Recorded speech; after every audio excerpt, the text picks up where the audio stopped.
नमस्कार, मैं प्रियंका राय आप सभी दर्शकों का अन्नदाता कार्यक्रम में स्वागत करती हूं।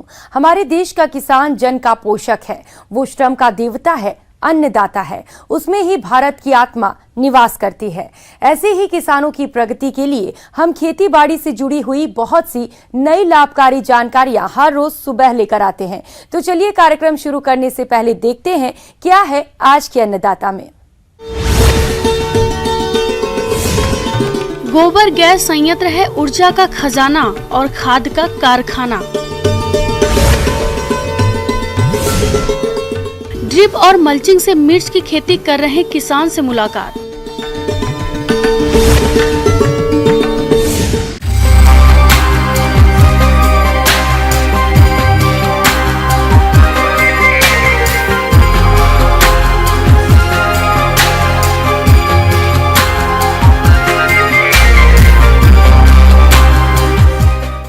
आजकल बिजली और रसोई गैस की कीमतें लगातार बढ़ रही हैं। इससे घर का सारा बजट बिगड़ रहा है। ये आज देश की ज्वलंत समस्या बन गई है। तो क्या इस समस्या का कोई समाधान है?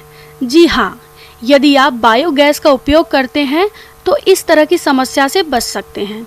आज हम आपको गांव भैराड़ा, जिला जयपुर के प्रगतिशील किसान सुरेंद्र अवाना से मिलवाने वाले हैं, जिन्होंने बायोगैस प्लांट लगा रखा है और वे इस उपयोग में लाकर बहुत खुश नजर आ रहे हैं। तो आइए मिलते हैं इन्हीं से और जानते हैं कि ये किसान किस प्रकार से बायोगैस का उपयोग कर रहे हैं।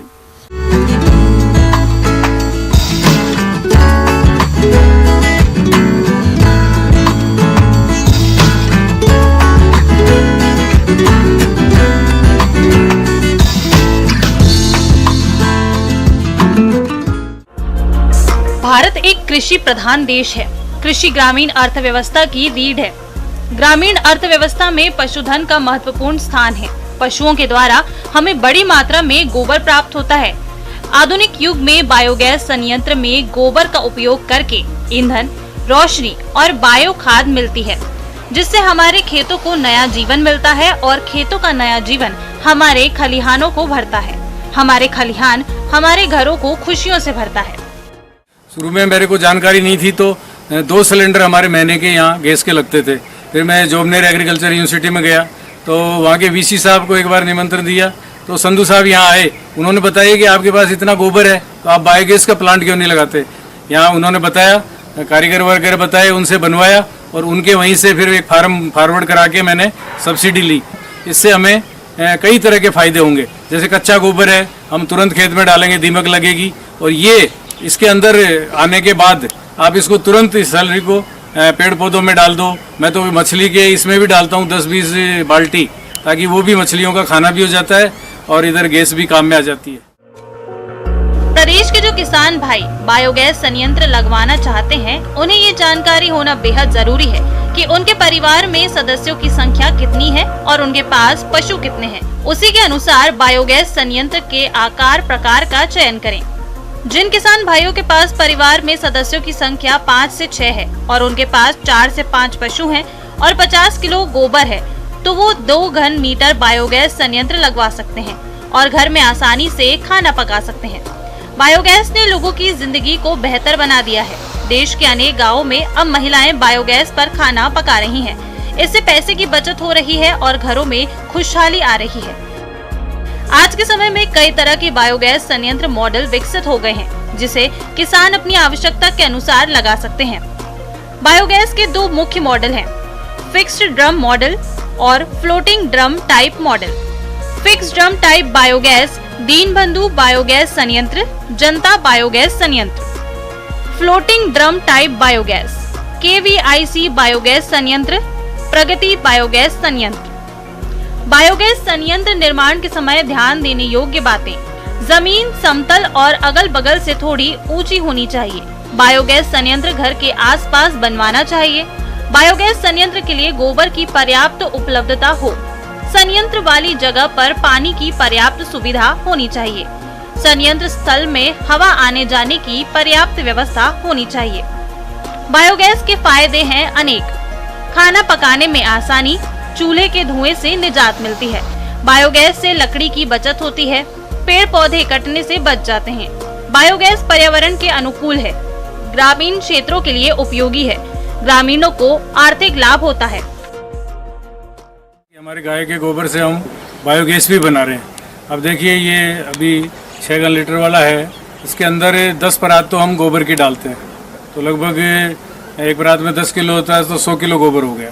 तो और इसके अंदर 100 लीटर ही पानी डालते हैं और इनको मिला के, और आप मेरे पीछे देखेंगे ये डोम है, ये डोम में चला जाता है पूरा, और गैस तो जो बनती है वो तो ऊपर रह जाती है, और उसके अलावा वेस्ट है वो उधर सैलरी चली जाती है। इस सैलरी को भी हम खेत के अंदर भी काम में लेते हैं, और कोई सूख गई तो उसको खाद के काम में ले लेते हैं। तो इस तरह से हम ये करीब 25 आदमियों का तो हमारा सुबह शाम खाना बनता है। ये पूरा फ्री का, पहले 2 सिलेंडर लगते थे, अब ये बचत हो गई। और उसके अलावा हम 4-5 गाय जो ब्याती हैं उनका हमेशा दलिया, मेथी और ये सब बनाते हैं, गुड़ वो मिला के, वो भी सारा ईंधन है वो इसी से बना रहे हैं। इसलिए किसान भाइयों से मेरा ये निवेदन है कि लगभग इसकी कॉस्ट 65,000 है, 15,000 गवर्नमेंट से सब्सिडी मिल जाएगी। तो इसलिए सब किसान भाइयों से मेरा कहना है कि इस तरह से जो भी 5 पशुधन रखते हैं, 7 रखते हैं, 10 रखते हैं, ये बायोगैस का लगाइए। इससे आपका ईंधन भी टोटल फ्री हो जाएगा और पोल्यूशन फ्री रहेगा, और उसके अलावा आपकी सैलरी ये बहुत अच्छी होगी। तो इसको भी आप खेत के अंदर काम में ले सकते हैं। ब्रेक के बाद आप सभी दर्शकों का अन्नदाता में स्वागत है।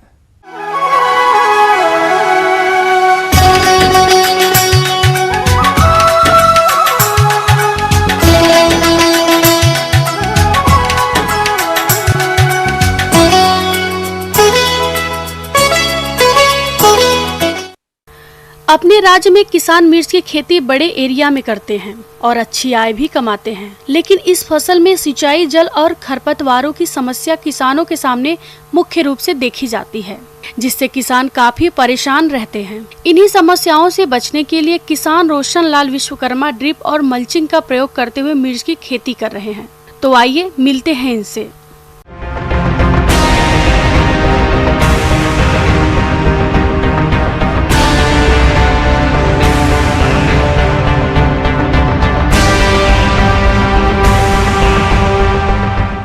किसान भाइयों, जैसा अभी देखने में आ रहा है कि जो परंपरागत जो तरीके से जो खेती करते हैं उसमें उतनी आमदनी भी नहीं हो रही है और फसल उत्पादन भी सही तरीके से नहीं ले पा रहे हैं। किसान भाइयों, यदि मिर्च की खेती की बात करें तो जो अभी आपने जो फसल लगाई होगी तो वो करीब 1.5-2 फुट की हो गई होगी, पुष्पन फलन की अवस्था में होगी, और आपने उसमें जो ड्रिप लगाई होगी 4-4 फीट के बंड बनाए होंगे, मल्चिंग की होगी उसमें, और उस पर फिर मिर्ची का पौधा लगाया होगा, तो वो इस समय अभी पुष्पन अवस्था में होगी। इसमें क्या देखभाल करें उस पर मैं अपन चर्चा करेंगे। यदि सिंचाई की बात करें तो सिंचाई के लिए आपका मिट्टी की वो प्रबंधन देख के और समय के हिसाब से 2 दिन के अंदर 1 घंटे का उसमें ड्रिप चला सकते हैं। मिर्च की खेती में नियमित रूप से नमी की आवश्यकता होती है, अतः ड्रिप विधि से 4 से 5 दिन पर 3 से 4 घंटे सिंचाई करते हैं। लेकिन इनका कहना है कि यह ध्यान रखें मिर्च की फसल में बहुत अधिक पानी न दें, नहीं तो खेत में रोगों की समस्या होने लगती है। उसमें अब आती है बात खरपतवार की, तो चूंकि आपका उसमें वो मल्चिंग बिछा हुआ है तो उसमें तो पेड़ पौधे आते नहीं हैं, लेकिन उसके बीच में जो बंड के बीच में जो जगह होती है उसमें कई तरह के खरपतवार उगे आते हैं। तो उसका क्या है कि जैसे गलत फहमी रहती है कि हमारा मल्चिंग है खेत, उसमें खरपतवार नहीं होगी, लेकिन वो वहाँ मिट्टी वगैरह जो रहती है तो उसमें हो जाता है। तो वो जो वहाँ पे जो खरपतवार होती है वो फसल को भी नुकसान करती है, और उसके बाद जब उसमें फलन फूलन हो जाता है तो उसके बीज भी झड़ जाते हैं, तो आगे चल के वो नुकसान होता है और खरपतवार बढ़ती है। तो उसके लिए क्या है, उस खरपतवार को निंदाई करके या हाथ से उखाड़ के खेत के बाहर कर दें। नहीं निकालेंगे तो उसमें जो अपन ने जो फसल लगाई हुई है उससे स्पर्धा करेगा और पोषक तत्वों की कमी भी आएगी, तो उत्पादन में फर्क आएगा। उसके बाद उसमें कीट भी आएंगे, तो इन सभी चीज़ों की सुरक्षा के लिए उस खरपतवार को निकाल कर खेत से बाहर कर दें। मिर्च की जो भी फसल अपन ने लगाई है वो हाई तकनीकी से लगी है, तो उसमें ज़्यादा खाद देने की भी ज़रूरत नहीं है। तो उसका खाद देने के लिए उसको आप ड्रिप इरिगेशन का उपयोग करें फर्टिगेशन से, तो उसमें बेंचुरी लगा के और जितना जो खाता देना है 19-19 है, 18-18 है, 20-20 है, या जो भी उसमें उर्वरक देना है तो वेंचुरी के माध्यम से पौधों को दें घुलनशील अवस्था में। तो उससे क्या होगा, पौधे को जड़ के पास ही उसको खाद मिलेगा। और चूंकि ये लंबे समय वाली फसल है तो इसमें 15-20 दिन 20 दिन के बाद इसमें खाद की मात्रा दे सकते हैं, तो उससे अच्छा फायदा होगा। किसान भाइयों, जैसे अब फसल सुरक्षा की बात करें तो चूंकि हाईटेक तरीके से खेती कर रहे हैं तो इसमें पौधा भी अच्छा बन रहा है, बढ़वार भी अच्छा ले रहा है। तो इस पे पत्ती चूसक कीड़ों का भी प्रकोप होता है, जैसे माहू है आपका, एफिड है, जैसेड है, वाइट फ्लाई आदि है। तो इससे क्या है, फसल को नुकसान पहुंचाते हैं। यह कीट पत्तियों के कोमल भागों से रस चूसकर काफी नुकसान पहुंचाते हैं। इनके असर से पत्तियां सिकुड़ जाती हैं और पौधों की बढ़वार रुक जाती है। यह कीट एक किस्म का तरल पदार्थ निकालते हैं जिससे फफूंदी रोग हो जाता है और पौधों का विकास और प्रकाश संश्लेषण रुक जाता है। यह जितना नुकसान रस चूस कर नहीं करते उससे कहीं ज्यादा विषाणु रोग फैलाते हैं। रस चूसक कीटों के बचाव के लिए यह 15 से 20 पीले और नीले चिपचिपे ट्रैप प्रति हेक्टेयर के हिसाब से इस्तेमाल करते हैं। जैसे जो पत्ती सुकड़ रही है तो उस पेड़ को उखाड़ करके बाहर खेत के बाहर जला दें या नष्ट कर दें उसको, जिससे वो बीमारी फैलेगी नहीं खेत में। और आपका चूसक कीड़ों के लिए है, पहले नीम तेल 5 ml पर लीटर के हिसाब से स्प्रे कर दें उसका। और यदि उससे मतलब कंट्रोल नहीं होता है, इमिडाक्लोप्रिड 1 ml पर लीटर के हिसाब से फसल पर छिड़काव कर दें, तो इस चीज से फसल का सुरक्षा कर सकते हैं। इसके अलावा इसमें चने की इल्ली का भी प्रकोप देखा गया है, जिससे फलियों को भी काट देती है, पत्ती काट देती हैं या तने को नुकसान पहुंचाती हैं। इस कीट की लटें फलों में छेद बनाकर अंदर घुसकर फलों को खाती है। इनके प्रकोप से फल सड़ जाते हैं, जिससे उत्पादन में कमी के साथ साथ फलों की गुणवत्ता में भी कमी आ जाती है। फल छेदक कीटों से बचाव के लिए इन्होंने 5 से 6 फेरोमोन ट्रैप प्रति एकड़ के हिसाब से लगाए हैं। एनपीवी के 250 LE का 1 लीटर प्रति हेक्टेयर की दर से फूलन से फलन तक 3 बार छिड़काव करते हैं। यदि इनकी फसल में नुकसान आर्थिक क्षति स्तर से अधिक होता है तो यह रासायनिक नियंत्रण के लिए इमामेक्टिन बेंजोएट 1 ग्राम दवा का 2 लीटर पानी के हिसाब से घोल बनाकर छिड़काव करते हैं, जिससे इस कीट का नियंत्रण हो जाता है।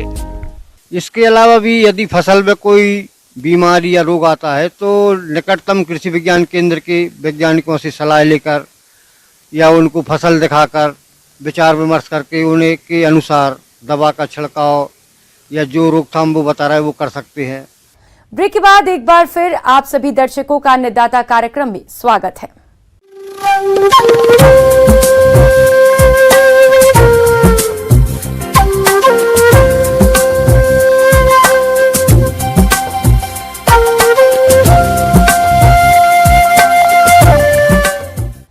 मौसम विभाग की रिपोर्ट पर साप्ताहिक कृषि सलाह इस प्रकार है।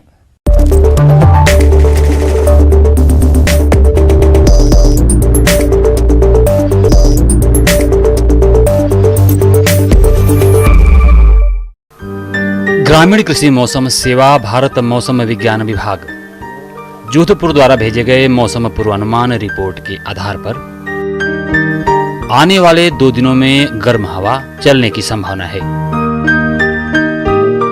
आगामी 2 दिनों में अधिकतम तापमान 40 से 41 डिग्री सेल्सियस और न्यूनतम तापमान 23 से 24 डिग्री सेल्सियस रहने का अनुमान है। ऐसे में इन क्षेत्रों के किसान भाइयों को सलाह दी जाती है कि आने वाले दिनों में गर्म हवा चलने की संभावना को देखते हुए मिट्टी की नमी संरक्षण प्रथाओं का उपयोग करें। खरपतवारों को नियंत्रित करें ताकि सब्जियां, फसलों और फलों से मिट्टी की नमी के नुकसान से बचाया जा सके। समय से बोई गई गेहूं की फसल इस समय पकाव अवस्था पर है। किसान भाई उचित पकाव अवस्था पर फसल की कटाई करें। ग्रीष्मकालीन टमाटर की तैयार पौध की रोपाई करें। रोपाई से पहले खेत में 60 किलोग्राम नाइट्रोजन, 80 किलोग्राम फास्फोरस और 60 किलोग्राम पोटास प्रति हेक्टेयर की दर से अंतिम जुताई के समय मिला दें। रोपाई के समय कतार से कतार की दूरी 60 सेंटीमीटर और पौधे से पौधे की दूरी 30 सेंटीमीटर रखें। आने वाले दिनों में गर्म हवा चलने की संभावना को देखते हुए पशुओं को लू से बचाने के उपाय करें। उन्हें छप्पर में बांधें और पीने के लिए पानी की उचित व्यवस्था करें। आने वाले दिनों में गर्म हवा चलने की संभावना को देखते हुए सब्जियों और फलदार पौधों में आवश्यकता अनुसार सिंचाई करें। मृदा नमी को सिंचित रखने के लिए मृदा सतह पर घास फूस और पॉलीथीन आदि की पलवार का उपयोग करें। किसान भाई भंडार गृह की मरम्मत करें। दीवार और फर्श के टूटे होने पर सीमेंट या गोबर से लीप कर सही करें और पुरानी बोरियों को धूप में अच्छी तरह से सुखाएं।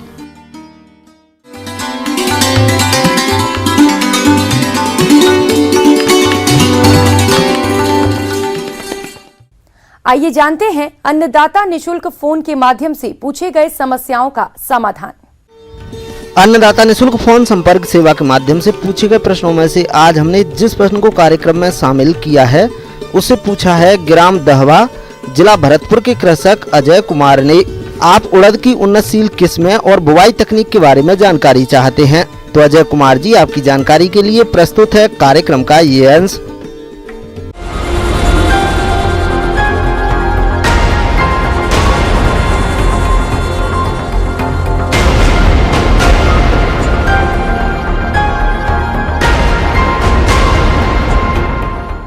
और आज जो है हम ग्रीष्मकालीन जो है उड़द फसल के उत्पादन और तकनीकी के बारे में हम चर्चा करना चाहेंगे।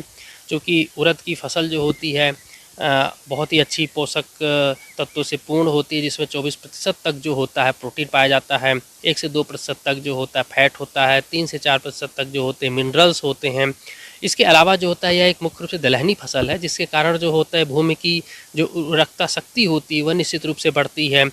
इसके अलावा जो है हम किस्मों का अगर चयन करने की बात करें तो उड़द की फसल मुख्य रूप से जो होती है पंत उड़द 31 है, मैस 338 है, KUG जो 479 है। ये किस्में जो होती हैं बहुत ही अच्छी होती है, जो 65 से 70 दिनों की होती है और हमें प्रति हेक्टेयर जो है 12 से 15 कुंटल जो है हमें उत्पादकता प्राप्त हो सकती है अगर हम अच्छे तरीके से खेत की तैयारी और वैज्ञानिक विधि को अपनाकर अगर हम करते हैं। इसके अलावा जो है अगर हम भूमि का चयन और भूमि का तैयारी किस प्रकार से करना है इस बारे में अगर हम चर्चा करना चाहेंगे तो किसान मित्रों आपको बताना चाहेंगे कि भूमि तो मुख्य रूप से जो है सैंडी लोम सॉइल बहुत ही अच्छी मानी जाती है, जिसमें जीवाश्म कार्बन की मात्रा प्रचुर हो, जो उसका pH मान जो होता है 6.5 से लेकर 7.5 के बीच हो, एसिडिक सॉइल नहीं हो, अम्लीय प्रकृति की नहीं होनी चाहिए, क्षारीय प्रकृति की नहीं होनी चाहिए, जिसमें जल निकासी की प्रचुर मात्रा हो और जिसमें पोषक तत्व जो होते हैं वो प्रचुर मात्रा में पाए जाते हैं। इसके अलावा जो होता है अगर जिन क्षेत्रों में सैंडी लोम सॉइल नहीं है तो ब्लैक सॉइल जो होती है उसमें भी हम उड़द की फसल की जो है हम खेती कर सकते हैं। किसान भाइयों, खेत की तैयारी के लिए रबी फसलों की कटाई के बाद मिट्टी पलटने वाले हल से एक जुताई की जाती है। उसके बाद 2 से 3 जुताइयां देशी हल या कल्टीवेटर से की जाती है और प्रत्येक जुताई के बाद खेत में पाटा चलाना आवश्यक है, जिससे ढेले टूट जाते हैं और भूमि में नमी का संरक्षण भी होता है। बुआई के समय खेत में पर्याप्त नमी का होना आवश्यक है। अगर हम अब खाद और उर्वरक की बात करना चाहें किसान मित्रों तो उर्वरक के रूप में और खाद के रूप में जो है हम खाद मुख्य रूप से सड़ी हुई गोबर की खाद उपयोग करें, जिसमें खरपतवार नहीं हो, खरपतवार के बीज ना हो। तो इस समय जो है 8 से 10 टन जो है गोबर की खाद जो होती है हमें प्रति 2.5 एकड़ के पीछे हमें बुआई करनी होती है। जब हम लास्ट खेत की तैयारी करते हैं तो निश्चित रूप से हम उसको पलेवा करके अच्छे से मिला लें। इसके अलावा जो होता है उर्वरक की बात करें तो 15 से 20 केजी जो होता है नाइट्रोजन, 35 से 40 केजी फास्फोरस और 35 से 40 केजी पोटास की अगर हम सही मात्रा जो होते हैं सॉइल हेल्थ कार्ड के आधार पर जो अगर हम उपयोग करते हैं तो ये बुआई के समय इन सभी उर्वरकों को हम खेत में मिलाकर उसके बाद हम अगर बुआई करते हैं तो निश्चित रूप से पौधे में अंकुरण और बढ़वार भी अच्छी प्राप्त होगी। किसान भाइयों, हमें जो है उड़द की जो फसल की बुआई जो है हमें सही समय पर करना चाहिए। तो बुआई के लिए निश्चित रूप से किसान भाइयों 15 मार्च से लेकर 15 अप्रैल के पहले जो है निश्चित रूप से बुआई कर ले। अब जो है हम किसान मित्रों बीज की मात्रा जो बात करें हम कितनी लगनी होती है, तो किसान मित्रों जो 25 से 30 केजी जो है हमें प्रति 2.5 एकड़ के पीछे जो है हमें बुआई करनी होती है। बीज तथा भूमि जनित बीमारियों से बीज और पौधों की सुरक्षा के लिए मैंकोजेब दवा 3 ग्राम प्रति किलोग्राम बीज के हिसाब से बीजोपचार अवश्य करें। इसके बाद बीज को राइजोबियम कल्चर एवं पीएसबी कल्चर 5 ग्राम प्रति किलो बीज के हिसाब से उपचारित करें। उड़द की बुवाई अधिकतर हल के पीछे कूड़ों में की जाती है। इसके अलावा उड़द की बुवाई के लिए सीड ड्रिल का भी उपयोग किया जा सकता है। इसके लिए कतार से कतार की दूरी 30 सेंटीमीटर और पौधे से पौधे की दूरी 10 सेंटीमीटर रखते हुए बीज की बुवाई 4 से 6 सेंटीमीटर की गहराई पर करनी चाहिए। इसके अलावा अगर हम अब बात करें खरपतवार का नियंत्रण किस प्रकार के से करना होता है, तो किसान मित्रों इसमें जो क्रांतिक अवस्था होती है उड़द में वो 20 से 25 दिन की सबसे ज़रूरी होती है, जिसमें हमें खरपतवार जो है अपने भूमि से निकाल कर रखना होता है। तो सबसे आसान तरीका होता है कि हम पेंडीमेथिलीन जो स्टाम्प नाम से बाज़ार में उपलब्ध होता है उसकी सक्रिय मात्रा जो होती है 1 से 1.5 केजी जो है उसे हम 500 लीटर पानी में घोलकर 2.5 एकड़ भूमि पर हम छिड़काव करें, जिसके कारण जो है खरपतवार जो है नियंत्रण हो जाएगा प्री इमरजेंस हर्बिसाइड होने के कारण। अगर अब हम सिंचाई की बात करें किसान मित्रों, तो चूँकि उड़द जो है ग्रीष्मकालीन में अगर उगाई जा रही है तो निश्चित रूप से जो होता है पानी की मात्रा बहुत ज़्यादा लगेगी। तो सिंचाई करने के लिए कम से कम जो है 3 से 4 बार जो होता है हमें खेत को सिंचित करना होता है। इसमें मुख्य रूप से क्रांतिक अवस्थाएं एक तो 20 से 25 दिनों की होती है, उसके अलावा जो होता है 50 से 55 दिनों की होती है, और सिंचाई जो है 10 या 15 दिनों में मौसम के आधार पर, गर्मी के आधार पर, भूमि की नमी के आधार पर जो होता है हमें सिंचित करना होता है। और इसमें मुख्य रूप से 2 क्रांतिक अवस्थाएं होती हैं। एक तो होता है हमारे पुष्प बनने की अवस्थाएं होती हैं, उसके अलावा जो होती दूसरी फली जो बनते हैं, दाने भरने लगते हैं, तब जो है हम अगर सिंचाई करते हैं तो निश्चित रूप से हमें अधिक से अधिक उत्पादकता प्राप्त होगी।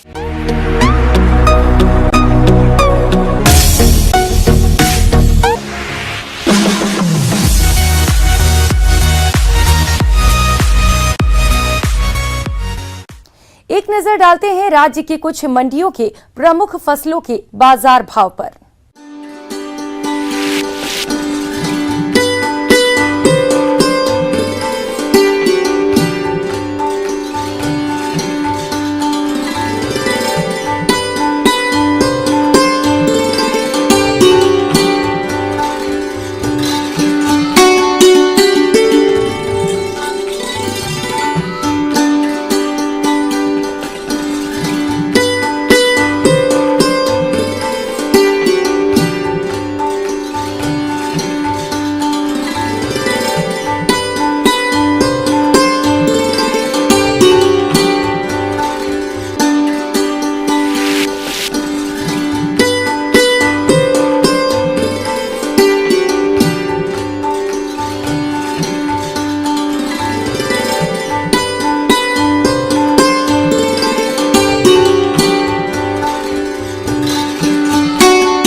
किसान भाइयों, कृषि संबंधित समस्या और सुझावों के लिए आप हमें इस पते पर संपर्क कर सकते हैं।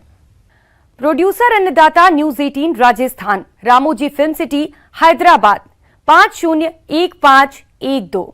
साथ ही आप हमें ईमेल भी कर सकते हैं। हमारा ईमेल है p18annadatarajasthan@news18.com।